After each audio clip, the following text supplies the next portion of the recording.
No.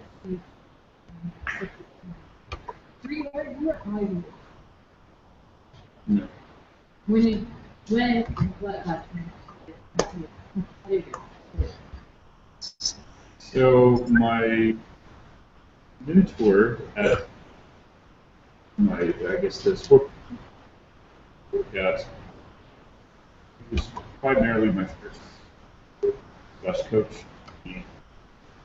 He taught me all the principles of good fitness, different exercises, and after being at University of Nebraska, he and I were just training, and he wanted to go the route. Okay, I wanted to 40 kids, and I was like, okay, I still work because I know it's crap in. If you're doing technical sounds with distance uh, maybe. So I was to a bigger coach and the rest of the study more.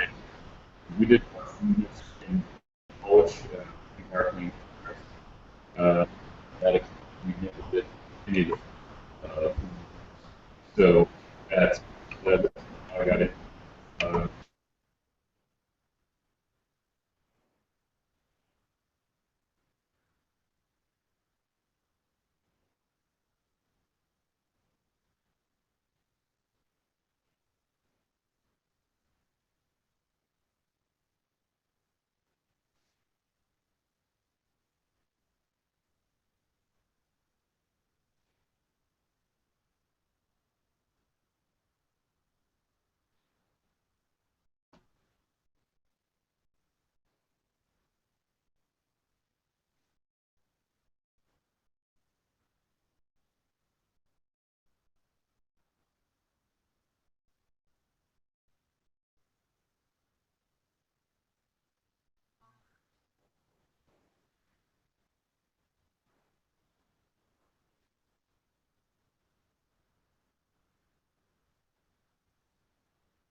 Everything and start volunteering, and that's what I did with everything. And just came to Cal State Fullerton, started in the strength and conditioning weight room, and just even more enamored with just the nuances of golf. When the head and the assistant strength coach, they both left for other opportunities, that's when the new head strength coach came in, and he thought well enough of myself to put me on board as the first time full-time assistant here at Cal State Fullerton, and now I'm about to finish my fourth year and go into my fifth year of being the assistant strength coach here. Nice. It's all right. I'm just adjusting sound. So, what made you? I think you mentioned that you went to college out of state. Yes. What made you choose Cal State football, out of all the schools that you can choose to volunteer, Mm-hmm. what was it about this school that made you go like, you know what, I'm a volunteer? Well, I thought to myself, since I grew up, I guess, twofold. I was born and raised in Nebraska, and then I did all my undergraduate or my college, high school, college at Portland Junior College. Then I went back to Nebraska, and then I came back out here and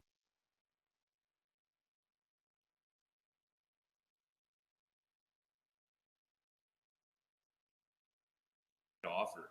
So then I got linked up to some great people, Kathy Webster. I got linked up to Dr. Jared Coburn, who's a UNL fellow UNL alum, and we just had numerous great talks. And then he introduced me to Dr. Lee Brown, and pretty much the rest is history. I just became just all locked in from there on out, just meeting all these great contact resources, and I just continued to further my process, further my craft, and just continue learning from all the professors here at Cal State Portland. What are you reading right now? Like what sort of stuff? Like we're always working on the process. Like what are we doing? Because I'm sort of examining like periodization right now, but I'm also looking into recovery. So I'm doing, like, I just ordered Mujika's new book, and he's doing a lot of recovery work. I know you sort of examine, like, oh, what am I going to do next? How do I get better? Because we always ask that question. Yep. So what, I guess, what's the question? What am I reading? Yeah, what are you reading right now? Who are you talking to? Who's influencing you right now? I'm trying to dive into Super Training by Verkhoshansky and Milsif. I'll probably get done with that next year with this how big that book is. But a lot of great principles behind just really the science of strength and conditioning. I got a book of from weightlifting because that's kind of like my second forte of the multi-year training for a weightlifter, and just the different percentages, exercise selection, things of that nature that you can promote for the upcoming weightlifter. What other things am I reading right now? I just got finished reading the biography of Pocket Hercules, Naim Suleiman. So those are kind of my top three things that I'm just kind of have been working on. I guess I haven't chose a summer reading book yet. Dude, I got a list. I got a list already. I got a couple of things by what's his name? No, not That's my reading list. I know, but he apparently tried to take down a. Yeah. Brett's a totally different guy. Whitney disagrees. And I got a book, Anatoly Bondarchuk, that I'm going to be reading. Just another kind of sport science and practice type book. So I feel that that's going to be great because he's done a lot of work with just various throwers, Olympians to that extent. So really good as far as just understanding block periodization and just all the different concepts behind that. So a lot of different avenues that I like to take. I'm no just clear cut, hey, weightlifting only type books or recovery type books. I like to get a lot of different things out there. Yeah, I've taken a look at some Schoenfeld stuff. He's just coming up with a hypertrophy book and the science of hypertrophy. I don't know the exact title, but definitely there's some stuff that's like it's beyond our scope in that it's not necessarily heavy. We're not necessarily going to learn anything. It's just we recapture stuff and we take ideas from it. And it's always good to talk to a practitioner about what they do. I mean, he's a scientist and a practitioner. So we know in the strength and conditioning world, right? We have all these big name men, Mm-hmm. but are there some female strength and conditioning coaches that you kind of take some key concepts from, or kind of look up to, or follow, kind of thing? Yeah, that's a great question, Whitney. I really like all the stuff from what That's Andrea pretty- Eddy Yeah. presents Kansas, from right? University of Kansas. She, I just got finished maybe a couple weeks ago watching one of her, I guess, podcasts or something along the lines of the NSCA through YouTube, and just talking about her successes, her failures. She talked a lot about how her failures have really defined her in her career, and I actually use that as kind of a more added seller's pitch. Going back on the story of, I got those 117, 119 rejection letters, and I could have just said, okay, all those failures, and just said, all right, maybe this isn't for me. But the failures have led to my success in just like not giving up, keep on pushing, keep on trucking along. And I really like all the different things that Andrea's been able to promote. She's been doing some great things with the Kansas basketball teams, for that matter, and just even understanding more of her concepts. She's got like 4 or 5 of the power plates that every single day the basketball players would come in and test their power output, so they can naturally see the training cycle that they're going on. So if they're overly fatigued, maybe they're going to do a high kind of moderate to heavy kind of load, but keep the volume low. But maybe also if kids coming in, they feel great, hey, we can push in volume and intensity. So those are just some other practices and things that I've kind of followed from her that I think is just phenomenal. She's kind of been the main kind of spokeswoman that I constantly look out, and she's got some good stuff out there. Yeah. Right. One of my students is asking, so did you ever stop referring to the theory books, or are you always like trying to reevaluate what you are like coming up with an idea that you have? If you have like, do you still refer to theory books rather than just the applied stuff? Like, I'm not sure exactly what that question is, but you're always like reading stuff, so you're trying to get ideas, right? Yeah. At the end of the day, my blueprint is through research, and that's what kind of the staples of all of my other mentors from Cal State Fullerton have said, where these people before us have done the work, put in the work for either a thesis, dissertation, PhD, etc. And their kind of result from whatever they found on the research is basically solidifying a little bit more of an answer that kind of branching the gap between science and application. Don't get me wrong, there are some times that from an anecdotal standpoint, I use for certain populations of my teams, and that stuff, none of that's researched, so to speak.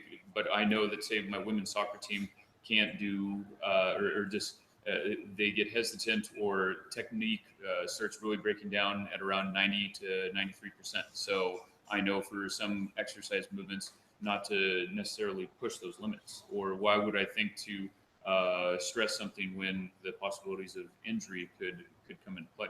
So just constantly kind of walking that I guess thin line of, hey, never straying too far away from one, never kind of just branching out and saying, hey, it's my way or the highway, and anybody else below me is wrong.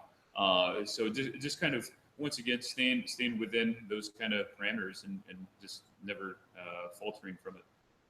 And I think that also goes back to the Dr. Galpin concept, right? Of it depends. Yep, totally. And especially in kinesiology in our field, there's no black or white. It's all gray shaded.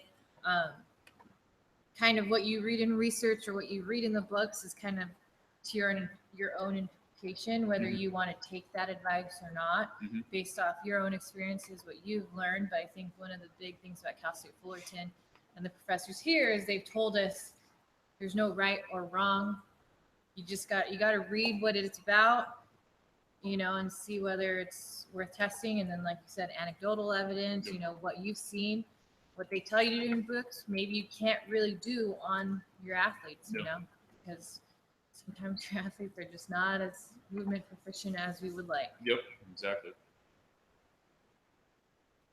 So how would you train a starter versus a versus not a bench warmer, but a player who's just not playing significant minutes or playing much?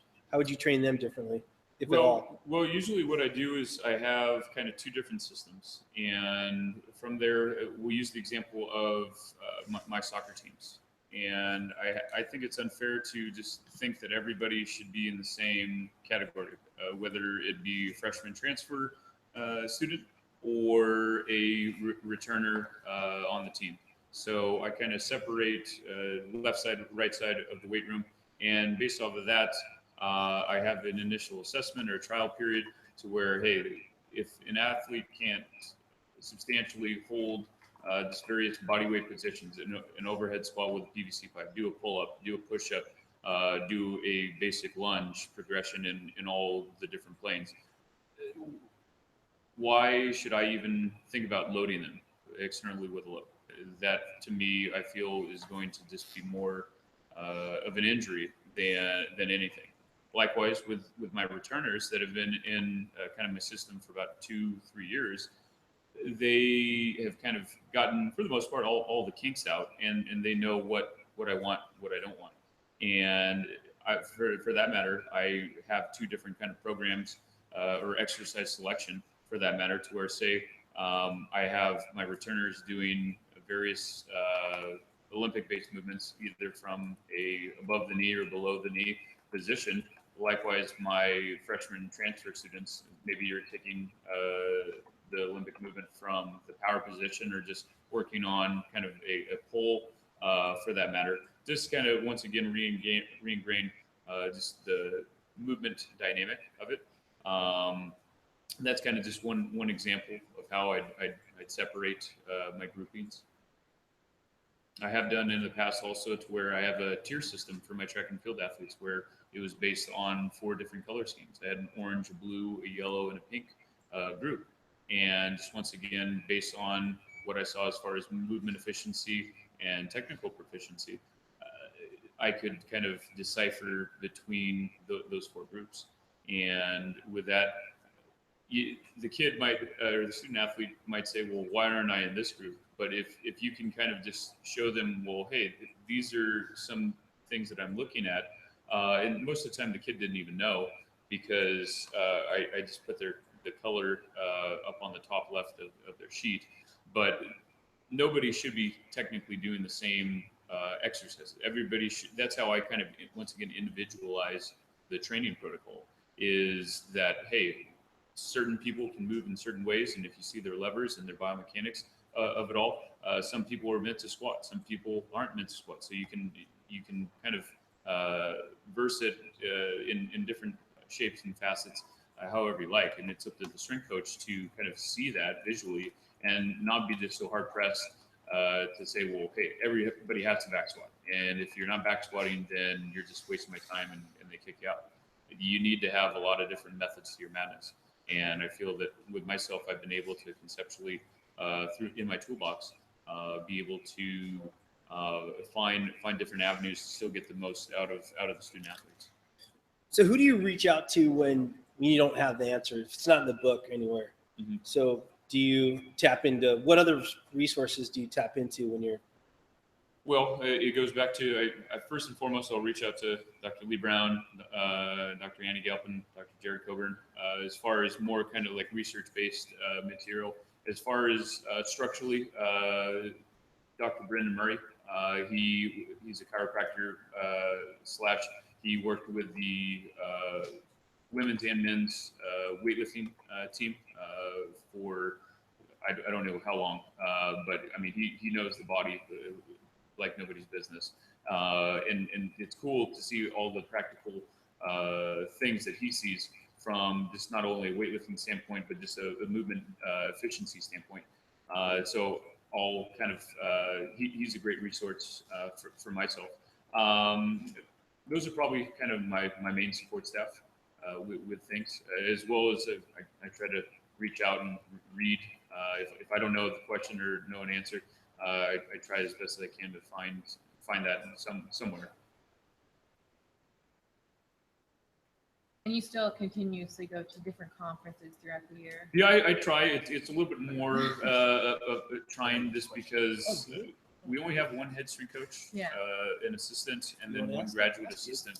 So with that, it makes it very trying to get out and I guess go to various conferences just because the demands for various sport coaches is higher than others. So with that, if I wanted to go to say the CSCCA conference, which is going Yeah. on this weekend, In or Denver, right? yep, in Dallas, Dallas. Yep. Okay. or say in July the national conference Mhm. in New Orleans. yeah, New Orleans. It's a little bit more trying just because of the once again the demands and everybody. That's usually when we start our summer conditioning for our various sports. I'd like to. I think it's a great way to network with various other strength coaches and just kind of ask them like, hey, what do you do? It's great just to kind of hear stories and thoughts and opinions. At the end of the day, it makes me feel a little bit more kind of accepting and understanding where, hey, I'm doing actually something Yeah. right. So it's great. So what sort of influence did your mentors have in terms of your philosophy, and how do you still draw on what you've learned from them? I just kind of keep it simple, where I don't try to reinvent the wheel. There are various exercises and principles and different SAQ work to kind of hone in on that skill or that muscle grouping, that movement. So from there, I don't really branch out that far. It's been going on for the longest time, and with that, I feel pretty strongly about just the different training protocols, the methodologies behind all this. So from there, I just kind of think to myself, hey, if it's working, and I kind of test it out with just in certain blocks of training, then we just continue kind of pushing forward, and especially if the technique and the weights keep on going up, and the dynamics of the athletes are just continually getting better, then I don't just all of a sudden say, hey, all right, well, we're going to change everything up. I just continue going with that training modality. How do you recommend someone who's a strength and conditioning major, how do you recommend they get the applied knowledge? Go out and intern, volunteer, try to reach out to as many different strength coaches as you can. I think really just emailing them, giving them a phone call, and saying, hey, I'd love to intern, I'd love to volunteer, goes a long way. And because, I mean, there's so many strength coaches out there, and we all, what I call, have the meat and potatoes part down, where, the various training methodologies for the for the most part are going to be similar. Maybe even the same exercises for the most part are going to help promote various gains in exercises. But as far as what really makes the strength coach his own, or the individualization of it all, is what I'm doing is maybe different from what strength coaches are doing at University of Michigan, what people are doing down at University of Alabama. All these different strength coaches kind of have their own kind of swing on things. So the only way to kind of really learn and understand that is to go out and see what they're doing. They don't really have it's becoming a little bit more apparent on various kind of social networks. The Strength Performance Network is a great tool that I actually look at from time to time. A lot of more strength coaches are getting a little bit more savvy on different things. Another application is coming out. Insider Training is a great one. It's like Instagram, but for strength coaches. So you can just swipe up, swipe down, and various strength coaches will post videos of their training. So I think that's really cool, just to kind of see what else is out there, and it has its application for the different training. What's your coaching philosophy? Coaching philosophy. I feel that as far as with myself, I'm not just a weightlifting guy. I'm not just a powerlifting guy. I have just a lot of tools in my toolbox, and whatever movements are going to help the creation of that student athlete from when I get them to say 3-4 years down the road, if they are continually getting stronger, faster, bigger, whatever the case may be, then truly I've done my purpose. And with that, I try to use an assortment of different methodologies, training principles, exercises to get there. That's the cool thing about this field, is that there's a lot of different ways to skin a cat, and with that, you know, say what might work for one athlete might not work for another. So you have to once again go back to that whole individualization of not everybody can squat, not everybody can do Olympic-based movements. So trying to put different things in that will help make the most out of the opportunity for the student athlete. Just a follow-up question from that. Yes. Because your personal philosophy upon hiring, did you find that you had to match it to the head strength coach's philosophy, or does he kind of give you the leeway to be like, well, you have this many teams, you handle it, and you know, you go from there, or does it kind of have to bend to match his personal philosophy for the way how you train and program athletes? It's a great question. Usually, well, the head strength coach, his name is Isaac Salazar. He's kind of let the reins go for myself. Basically, I'm in charge of men's and women's soccer, and then certain phases of track and field, pole vault, jumpers, and multi-event athletes. And with that, at the end of the day, I have full responsibility of them. So I get to choose for men's and women's soccer what different conditioning drills, speed, agility, quickness drills they're doing out on the fields, as well as in the weight room. Any and every exercise, he's been really lenient. He's not looking over me asking, "Hey, let me see what you're doing with the athletes next week." So it's great because it gives me a little bit more weight on my shoulders, because if I injure them all, then obviously it's on me. But if we're, you know, winning conference championships and everything else, then hey, you get a little bit of praise for that. So I think it's great, and I've been very appreciative of that, to really just kind of hone in on my own coaching skills and abilities, and just constantly build from there. So to go off your whole, not everyone can do the Olympic movements, obviously. Have you seen this? And it's called the Viking 650, but that's kind of cool though. So you can kind of get the overhead stuff. Interesting. Take a look at it. People are coming out on YouTube. Yeah. Interesting.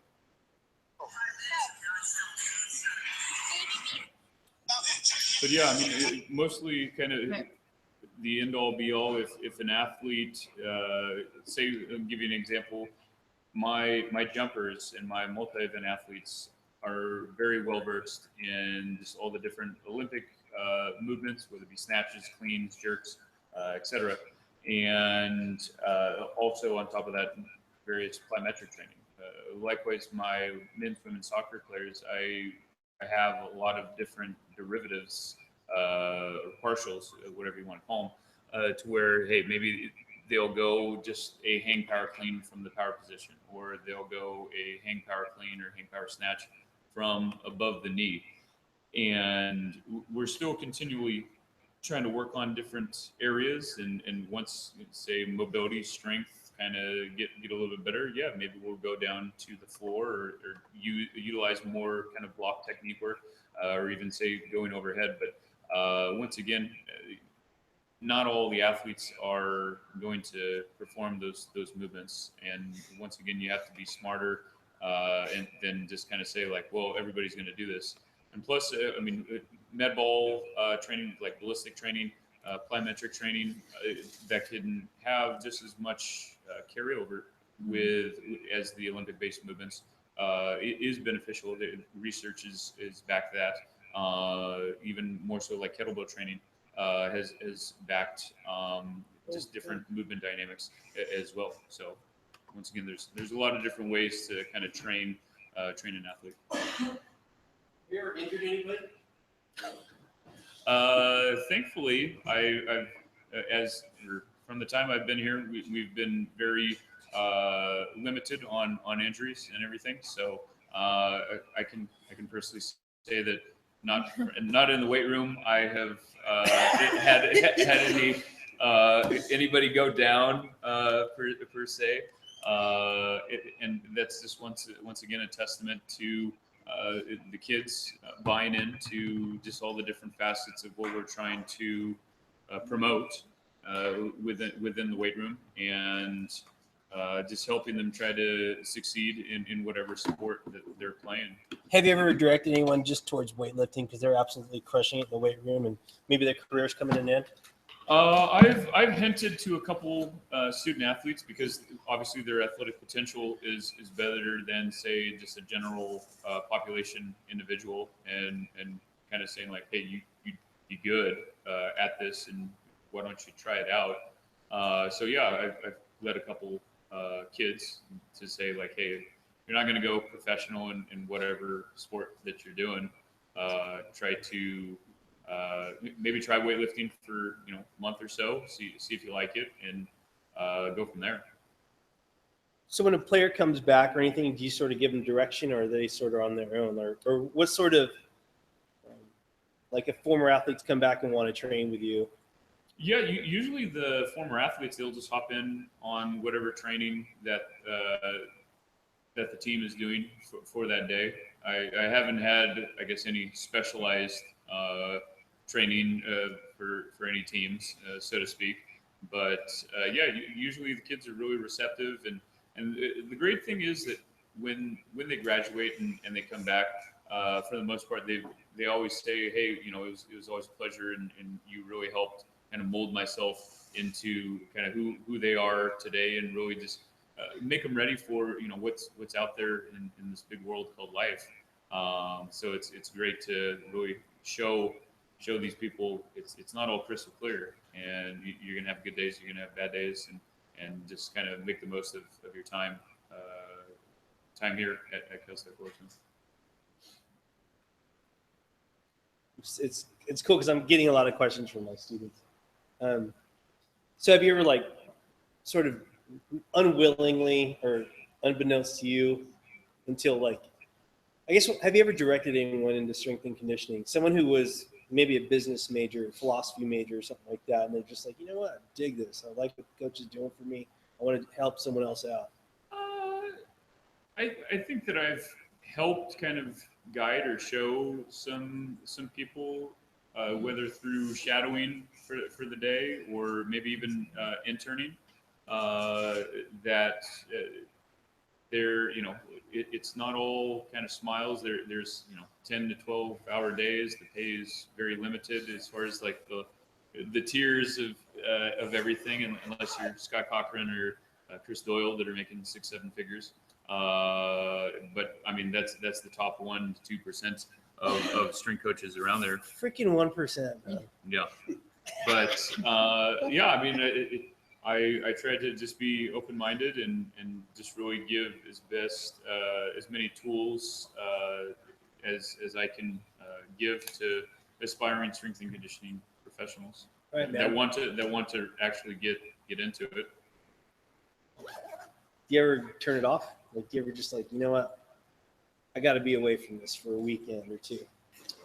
That's the nice thing about, I guess, semesters is that you build up for 16 weeks and then you have kind of a little bit of a down period. I always like the spring going into the fall because in so many different ways, I can actually program and I can think about things a lot more exclusively than the fall to spring. It's a quick 2 to 3 week turnover because I got to get our women's indoor team ready to go. So I'm usually on the fly making programs and doing all this, that, the other. At least for the summer, I got 2-3 months to kind of condense it down and just take a little time for me, and then come back, retrace my thoughts, see what worked, what didn't work, and then just hit it hard for that fall semester. But it's nice that I think in any profession, like take a step back and just kind of see from the outside looking in where you're at, what you want to accomplish, and what you hopefully want to achieve out of the profession, whatever it is. You use Excel tricks for sports. What sort of software do you use for your programming? Yeah, it's predominantly just Excel. I try to make different templates. I became enamored with. I was flipping through periodization by Tudor Bompa, and all the different little template-looking periodization charts just blew my mind. So I kept on thinking in my head, hey, I want to make one of these. So a lot of trial, but more or less error in Excel. I spent about good 3-4 weeks trying to make a template block, and this is what I show all of our kind of volunteer interns. I've even in a couple of classes that I've presented in, that it all kind of starts out is something blank, and through just talking with the sport coaches, thinking what you want to build on for that upcoming year, semester, etc. That it slowly starts evolving. So what are you doing? I know you're interested in working in a football program. What are you doing to put your foot forward in that direction? That's a great question. I guess for myself, I'm just trying to present myself in the best, I guess, way, shape, form with the current teams that I'm working with. As far as, I guess, jumping over to kind of the football realm, thankfully I played collegiately in college, so I know, I guess, the different movement patterns, the different facets along with that. I'm slowly starting to kind of network more with various strength and conditioning professionals in football, and just trying to put a name with a face, and hopefully they remember my face and my name when it comes to applying for various jobs, so to speak. But yeah, I feel that one of my greatest up to this point kind of certifications was that this past year I got recognized as a registered strength and conditioning coach, where through the NSCA, and that the qualifications were that you had to be at least a strength coach for 3+ years, and that kind of once again solidified myself a little bit more in the field as kind of, hey, I've gotten past like the grunt work, so to speak, where hey, I have a little bit more credibility with myself. Our women's soccer team has been 3-time Big West champs. Our men's team has been back-to-back Big West champs. So just once again, buying into the system from an student athlete standpoint, and just constantly putting in work from my perspective, and seeing what works, what doesn't work from that avenue has been really beneficial, and just keeps me going, so to speak. What sort of limitations do you have? Like, is it mandatory for athletes to come in during the summer, or what sort of time do you spend with athletes during the summer? That is a kind of a bit of a gray area, because I'll give you the example at University of Nebraska, we had a month off from say May to June, but from June all the way until kind of like fall camp, when we had to report in. If you weren't there doing summer conditioning, summer training, you're most likely cut.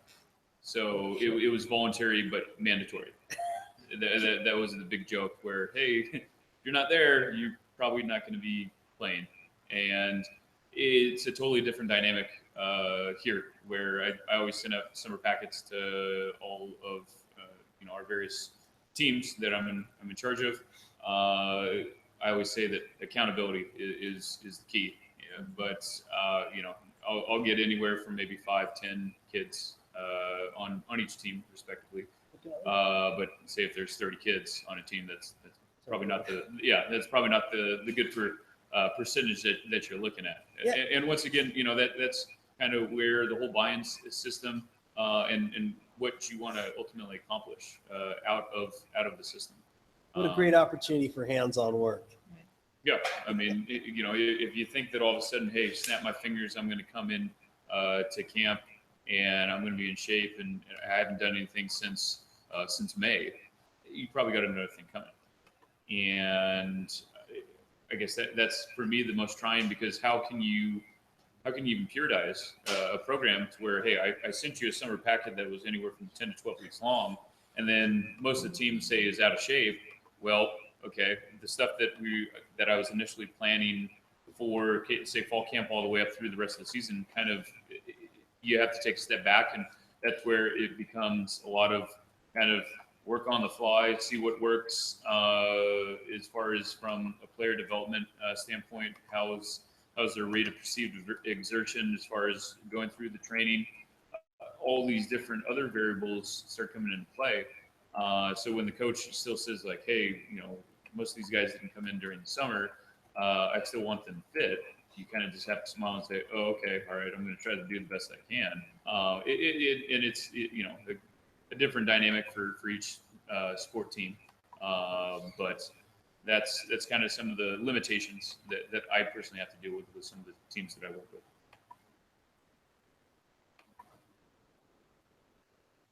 Got any more questions, Rob?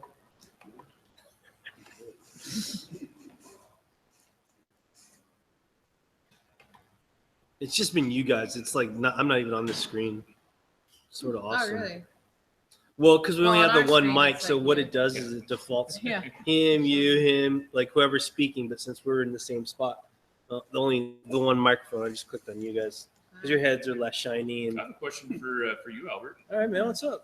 As far as from a professor standpoint, what are your kind of overall thoughts, concerns within regards to strength and conditioning? What's kind of like the outlook from that standpoint, looking in? I'm scared of lack of innovation. I'm afraid that we're going to do a really solid job of giving people the fundamentals and they won't deviate from it. So I'm scared that we're going to do the same stuff and everyone's going to do the same things and we're not going to get any better. So, I mean, that frightens me. Like, it literally frightens me. But I know that there are mavericks out there. They're just like, you know what? I know there's a 10% rule. And I always bring that up because for assisted or resisted sprinting, the big argument was if you're going beyond 10%, either way, assisted or resisted, it alters mechanics, and altered mechanics is going to result in slower speed. Well, if we didn't have a maverick, like Dr. Brown said, you know what? We have to try these things. We're going to try these different loads. So if we didn't have him say that, then we wouldn't have found what we found with Austin's study, where we found a potentiating effect for 30% load when we wait 1 to 2 minutes. And if we would have stuck to that 10% rule, we would have just not found anything. So that sort of thing scares me. We have some people that they're just tremendous at, I want people to be open to new ideas. Mm-hmm. And I know we get gurus that think that, you know what, I don't like that he just works with TRXs. I don't like that person just does this. I'm like, but they're the ones that are out on a limb. Like, mm-hmm. As much as I wouldn't do that and I would use them as just tools, same thing with overspeed, same thing with ladders, they're tools. So they're all tools. Yeah. But those people that are out there on the limb, I'm like, I'm going to take something from them, because in and of themselves, these things they're good devices. They're devices, but plugged into the right program, it could be a really cool deal. Something that, again, I'm always about, I need to put a spin on the ball. I got to give these athletes a reason to come in today. So I'm going to do some accommodating resistance. Even if we didn't find something in a particular study, mm-hmm. It might be the spin on the ball that mm-hmm. we need to get that athlete fired up about something. Yeah. So I guess the lack of innovation scares me. There's some people that are really, they can play a big part in our field, mm-hmm. that I don't want them to be particularly powerful, because they're going to wield these, they have these really strong opinions, and when they come down on someone who's trying to be innovative, I think that scares me a lot. Mm-hmm. So I'm all about the exchange of ideas, and if they win, the better ideas win. That's exactly how it should be. Mm-hmm. So I'm not going to shout down. I used to be the guys like, well, that doesn't go by a 4x4 matrix or whatever, whatever we've thought about. But, but people you need to know the rules before you can break them, but we need the people to break the rules. Yeah. Otherwise, we're just going to be stagnant and we'll be doing the same stuff.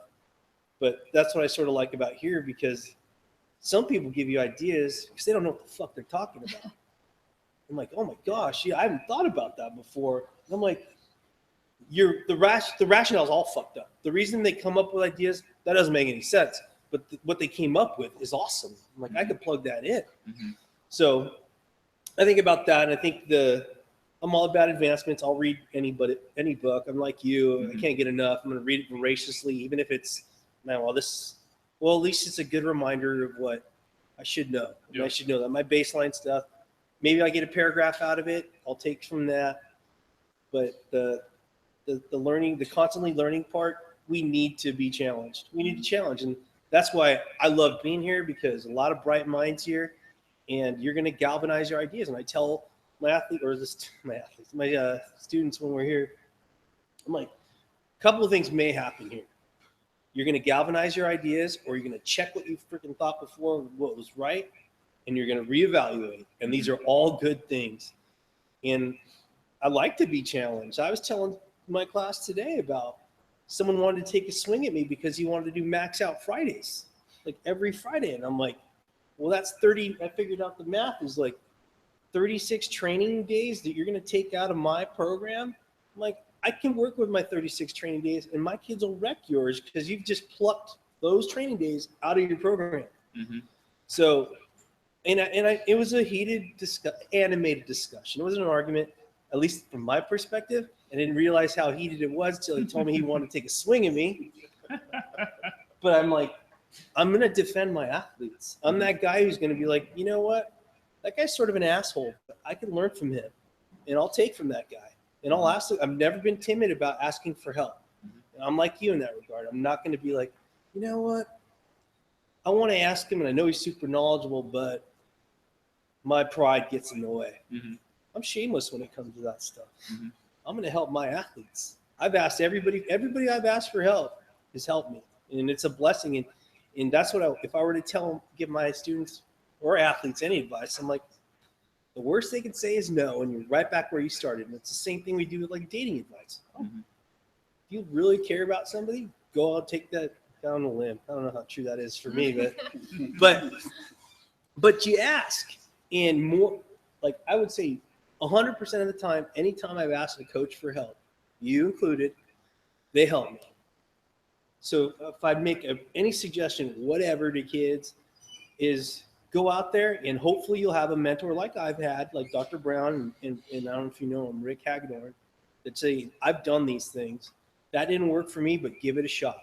Go out there, because they know how valuable it is to go out there and mess up. That is a teacher. So, but yeah, lack of innovation scares me. Because if we're doing the same stuff, if everybody's doing the same stuff, not only is it going to be boring for me as a coach, it's going to be boring for my athletes. And I want happy athletes. And you know how it is to get someone motivated and fired up about stuff. So I'm always like coming up with, because I used to do this, I'm sure you've seen this somewhere. It's like, for every workout, I'd post some quote from somewhere, some philosopher, some poet. I'm like, I want you there.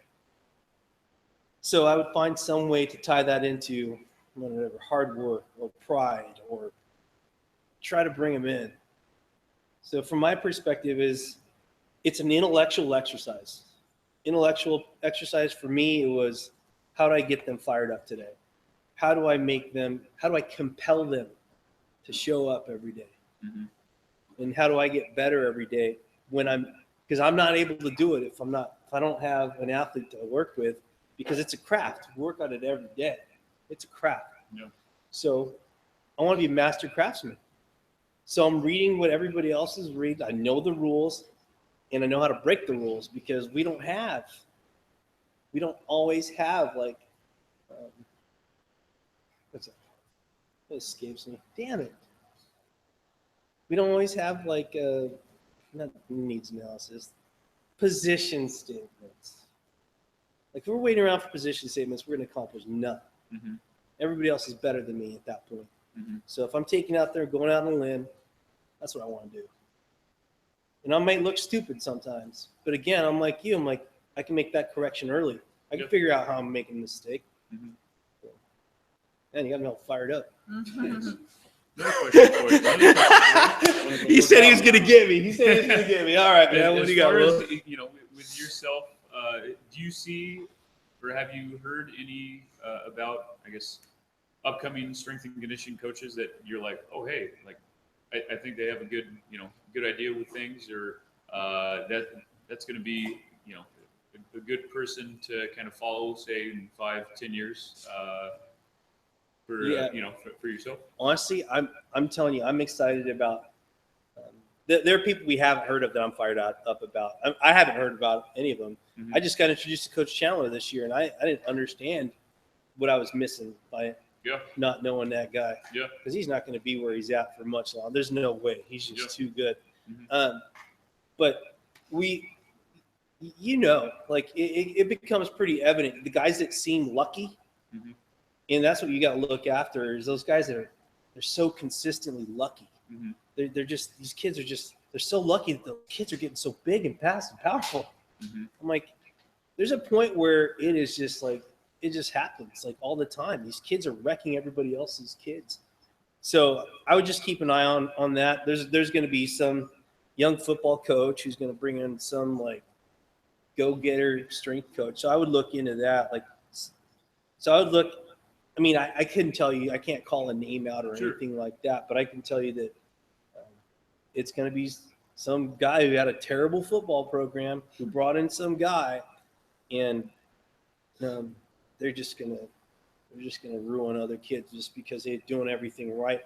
And it's so hard because you're sort of on a razor's edge about some of the improvements. So if you're just slightly better in a bunch of little things, you can make a big difference in an athlete. You know that to be true. But if you can, there's going to be some guy that probably a way younger version of you and me, where they're just like, they can't get enough of anything, and they're all in and way smarter than me. Not as smart as you though.